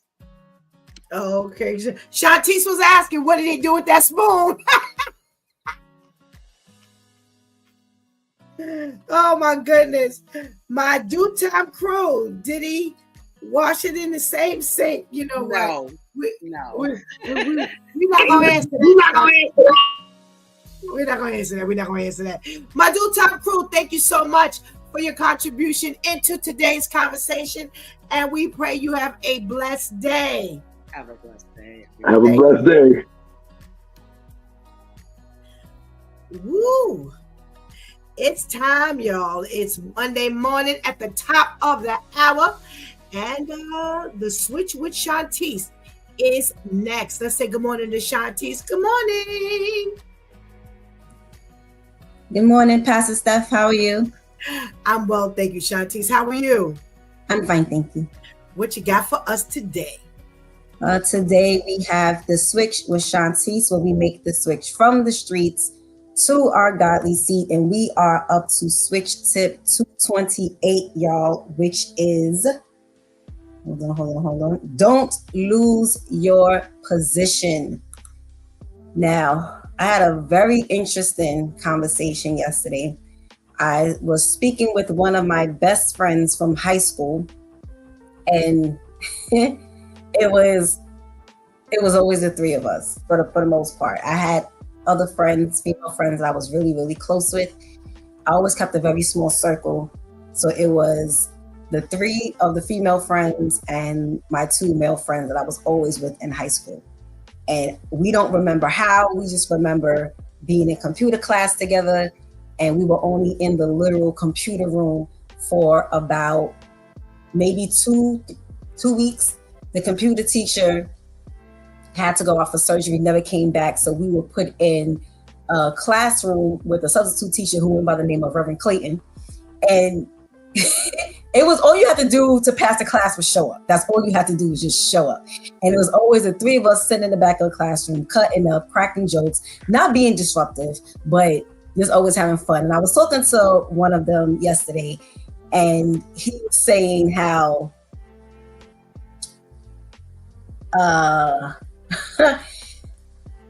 he mentioned how, we passed the class. And I said, well, we didn't have to do no work. It was like a Mickey Mouse course. You just show up and Reverend Clayton passed you. That's all. You show up, you didn't get kicked out. That's it. And he was like, yeah, because I remember we used to chase all the guys away from you. And I was like, oh, y'all did? I was like, I didn't realize that at that point. And he said, yeah, because we were like Well, he said, well, I was like, he couldn't really speak for the other one. He said, because I was thinking, you know, as long as I'm sitting next to her, I'm a pass. So when we think about don't lose your position, I thought about the word disqualified. And of course, God gave me the definition, but he gave me the biblical definition. Okay, so disqualified, to fail a test, be disapproved, rejected, or deemed unfit for a particular purpose, reward, or role, such as service to God or a spiritual office. So that is the initial definition. And then it's giving,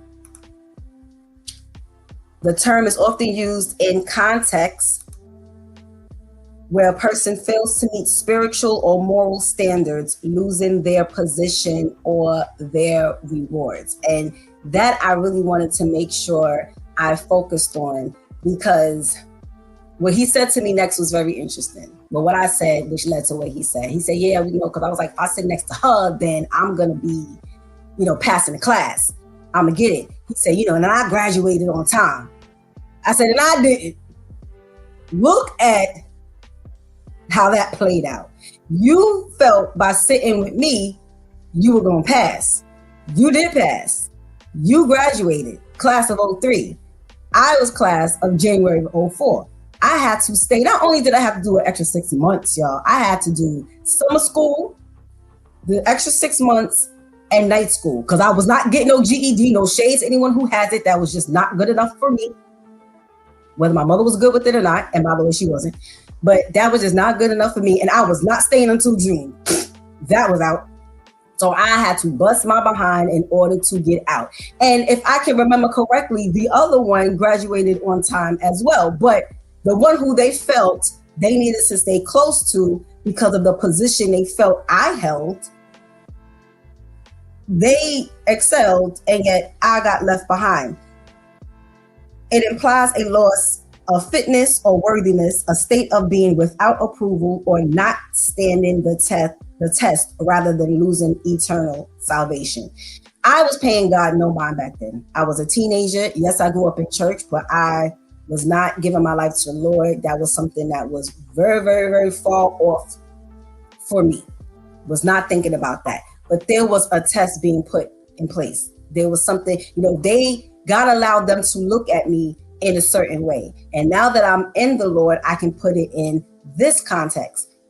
When we say yes to God, no matter how far off we feel we are, no matter how much you're struggling with things, because the real transformation does not start, your life does not really begin. You really don't start seeing how jacked up you are until you say, yes, Jesus, yes to your will and yes to your way. And then it feels like, oh, hell breaks loose, because then God allows you to see how deep you really are in this bad habit, how you need to take on those good habits, how undisciplined you are, how stubborn you are, how slow you are, how good you are in this area, but how arrogant you are. All of that he has to allow you to see. He doesn't need to make it public unless you keep being defiant, but he needs you to see those things. And he allows you to see that despite your flaws, despite your struggles, despite everything you have going on, you are qualified to be in a position as to where you're looked at as one of his children, because you are one of the ones he's called, maybe even one of the ones he has chosen. But we do a whole lot to disqualify ourselves. And there's a verse that I had to memorize, and I'm going to read it in two separate versions. 1 Corinthians 9:27 in the Amplified version reads, "But like a boxer, I strictly discipline my body and make it my slave, so that after I have preached the gospel to others, I myself will not somehow be disqualified as unfit for service." Message version reads, "I'm staying alert and in top condition. I'm not going to get caught napping, telling everyone else all about it, and then missing out myself." And when the Holy Spirit gave me that last night, I was minding my business, brushing my teeth, and what my friend said came back to mind. And just don't help other people make it, Shantice, but then you get disqualified, because this concept has been playing heavy on my mind the past few weeks. And one thing I've been praying constantly is, God, I want to be genuine in you. I want to be authentic in you. I want to make it in. And if that means you gotta scare me with the truth about myself, then do it. We have to make sure that we are not putting our best foot forward. And if you don't believe me, read the story of Moses, please. The story of Moses when he was leading the Israelites out of the wilderness into the promised land. During that journey, God told him to do one thing. He decided he was going to do it, but do it his way. And because he decided to do it his way, everyone else, the people who provoked him to do it his way, made it into the promised land, and he didn't. He did not. So think about God choosing you to do something and you gun-ho about doing it, but because you allow other things and people and yourself to distract you from doing it God's way, you watch everybody else be good, but yet now either you're still struggling or everyone else making it to a position, and now you just disqualified yourself. And God has given us the switch tip a while ago. Don't cut yourself off. So let's make sure we're making a conscious decision of making the switch from losing your position in life to making sure that you are not disqualifying yourself, making sure you are staying fit mentally, emotionally, physically, and spiritually, so that you are being the leader and you're not cutting yourself off, because God is still going to use you to get who he wants. But it's going to be crazy if he still uses you to get who he wants and they're able to be prosperous, but now you're on the losing end. So let's make sure we do not lose our position in life. Thank you, Pastor Steph. Thank you, Shantice. Another practical switch tip. Thank you for your contribution. And we pray you have a blessed day. Thank you. You too. Have a great day, everyone. Thank you. Now, as always, it kind of runs straight from our main topic. And we have the experts are saying, these are the things that we should not, women, wives, you should not say to your husband. If we go any further, let's clear up these comments. Make sure y'all best friends before anything. We not playing house. Amen. All right, Deacon Diallo is checking in again. How's everything going? We're doing well. Thank you, Deacon Diallo. We were told not to say as wives, let's get this right, you're too old for that. I love your dad bod. Oh no, you're going bald. I mean, do you really need another? And I always have to do everything around here. Now, I save my comments for now. I'm sorry. You too old for that? Absolutely. I have a saying that, we are closer to death than we are to when we first got here. And we ain't 20 no more. You too old for that. Yes, we're too old for that. Now, if you take that as an insult, I don't know what to tell you. Because if I'm saying it to you, you doing something that's real questionable. Now, I love your dad, but, it can be seen as being, sarcastic. But you know what? Maybe some men wouldn't take that as an insult. A lot of people, as they get older and they're changing, they lose that confidence they had when they were younger and they look good. So maybe saying, I love your dad bod wouldn't be so bad. Some men, and some men an insult. Oh no, you're going bald. I do agree that there's other ways that you can say that. Oh no, you're going bald, because oh no, things are happening with us too. Things are sagging and all kinds of things. So there are other things you can say, because men are sensitive about losing their hair. And Brother Al said what a lot of men said. You know what? I was losing it, so I just decided to cut it all off. I mean, do you really need another? As Brother Al said, he's the gadget king. And, sometimes Tamika has to say, do you really need another this? So it depends on what you're asking. If you're saying, do you need another X, Y, and Z? Could it be because you have a health issue? So as long as we're not being insensitive and we're, working in the best interest of the individual, I don't know if it's wrong. I always have to do everything around here. This one became a little challenging for Stephanie.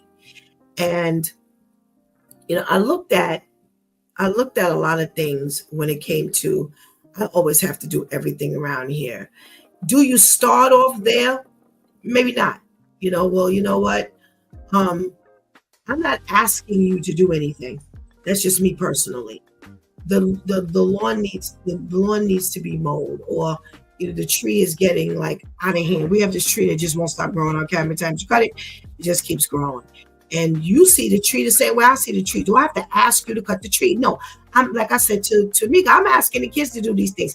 I'm not turning around and asking you to do these things as well. You know what? That tree is getting real tall out there. Are you gonna have time today to cut the tree? Yeah. I'm sorry. It's just, I don't think as we get to be adults, and listen, you don't have to ask me to cook your dinner. You don't have to ask me to make the bed. You don't have to ask me to clean your clothes, but I got to ask you to mow the lawn. I'm not thinking so. I think we need to take the bull by the horn and make sure it happens. Like Tamika said, we miss the mark sometime. If he normally cuts the grass and I see that the grass is not cut, if he cuts it every 2 weeks and I see that this was the second week and he didn't cut it, then that's on me to be mindful of the things that he has been doing and why he has not cut the grass. Two different issues here. So that's why I said, I personally don't look at, missing the mark. He didn't miss the mark if he normally does it, but there comes a time. Do I look and see that he's been doing overtime? Do I look and see where the car's been messed up? So he's been running back and forth with the car. So now the lawn hasn't been mowed. I think those things need to be considered. And if you are not considering those things as a wife, then you've got the problem, not him. So I'm going to turn it back on the wife. In regards to, because that was part of my thought. My thought was one of the things that, people move into is this, this is why I got to test drive the car before I make the decision. Now, Brother Al said, hey, if we're just boyfriend and girlfriend, we're not going to do that moving thing. But when we get to be engaged, we're going to, make that move and we're going to see what one another is about, and that's just the way the world works. I want to see what I'm getting, and this is the best way. And I do agree 100%. To know a person is live with them, because to see you on the outside and to see you in the inside. But I agree with what Tamika said. Go visit, and now you'll get to see a whole lot of things. It's only so long they're going to be able to keep up with this fake cleaning if they're not really a clean person. And stop the short engagements. What's the rush? Well, that's always my question. What you rushing for?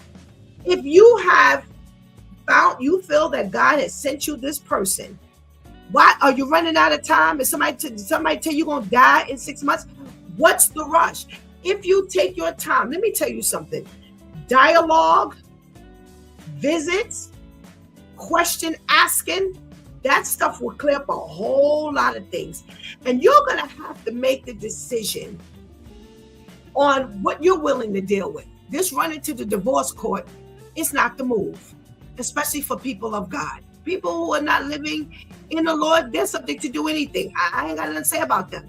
But the people who are supposed to be living in the Lord, yeah, you need to be doing your due diligence. Now, here's what the Word of God says. The Word of God says two things.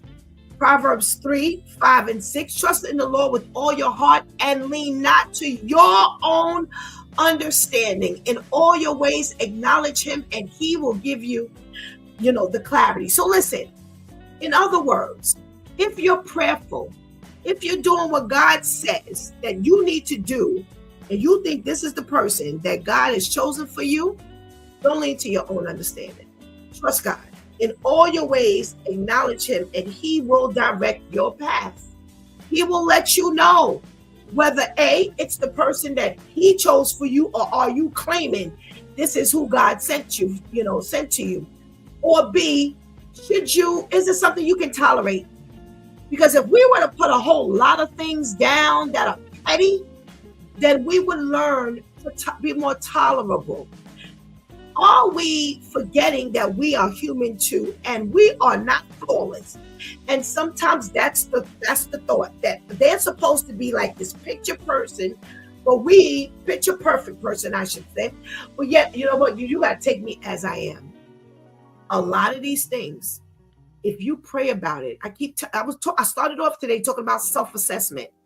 If you and I are engaged to be married, or if that's where we're moving to, then why not? What's so hard in asking? Do you see little things in me that you think I need to fix? Just ask. There could be, things that are valuable, and it could be things that are fickle. But at least you get to see what is happening on the other side. How does that person see you? If this is the person that God has for you, he's going to reveal. Trust me when I tell you, let me tell you something. One thing I do know about God, whatever he wants you to know, you gonna know. And what somebody said, and I believe it was Pastor K, all these red flags and sirens and alarms are going off. You don't have to live with a person to figure that out. You don't. Because we're not going, the statement was made in the chat room. We can't go ahead of God and figure we're going to work this thing out. And by the other verse that I found was Romans 8:28. And we know that for those who love God, all things work together for them. So in other words, if it's who God has sent for you, then guess what? It's going to work itself out. So if you got to get to the point where you say, listen, I'm sorry. I don't know if you've realized it, but I'm doing everything around here now. So how are we gonna fix this? Now that shouldn't send you to the divorce court, because if there's a communication issue, then you're opening up the door. Sometimes people get in a bad frame of mind. They may not even start off. Maybe it's somebody who's cleaning all the time, and something has happened to your psyche. Something is happening maybe on the job or in life with your parents, or just period. And it brings you down. And let me tell you something, when you get into a depressed mode, you're really not very functional. No, you really don't do a whole lot of moving. And a lot of things that you normally do, you don't do anymore. And it may take that wake-up call of someone saying, hey, I'm doing everything around here now. Now, that's not the way we started off. But are you realizing that it's all falling in my lap? I'm not asking you anything, but I'm going to call your attention out. You can say it without being mean or insensitive. But yeah, open up your mouth, because if you don't, because it's only a matter of time before you're going to get sick and tired of asking. And like I said, if I got kids and I'm already asking them, oh no, there's not going to be any tolerance for asking you as well. Because here's the thing, me and you and I are supposed to be working as a team and watching our children and finding out whether they're stepping up to the plate. Now, if I got to watch you and them, that's a little much to be expecting. And like I said, if I'm keeping up my end of the deal, if you don't have to worry about certain things, and this is happening, I agree 100% with these things didn't start after you got married. But guess what? You rushed it. You didn't pay attention. You didn't talk about it, and you didn't do your due diligence. And this is why you are now faced with this issue that you can't handle. Well, all things work out for the good of them that love the Lord and who are called according to his purpose. So guess what? If you do your due diligence and then the other person begins to slip, there is nothing that God can't do. There is nothing that God won't do if it means perfection. In other words, and I don't mean crystal clear, picture perfect, but I mean just putting things into place. Sometimes people need that little wake-up call. Sometimes people need that little nudge. Know how to nudge in love. And sometimes that initial nudging in love does not work. It's not happening. So there's some deeper digging that needs to be done. And that's your due diligence. And make sure you keep that before the Lord. Because as long as you do that, God will expose everything he needs to. You've been watching It's Due Time with Pastor Steph. Join us Monday through Friday from 7 a.m. to 9 a.m. where we discuss matters of the heart, mind, and spirit as you go through your day. Be sure to set your mind on things that are above, not on things that are on the earth. They will only serve as a distraction. Remember, prayer changes things. It's Pastor Steph signing off, and I want to thank my Due Time crew for always coming through big time. Thank you for hanging out with us and helping us keep this chat room alive. Please do not miss this opportunity to just give your life to the Lord right now. Please do not miss this opportunity to strengthen that relationship with the Lord right now, because later is not promised to any of us. Until tomorrow, God spares where's. Let's talk about it Tuesday, Church Folk Day. Until then, I love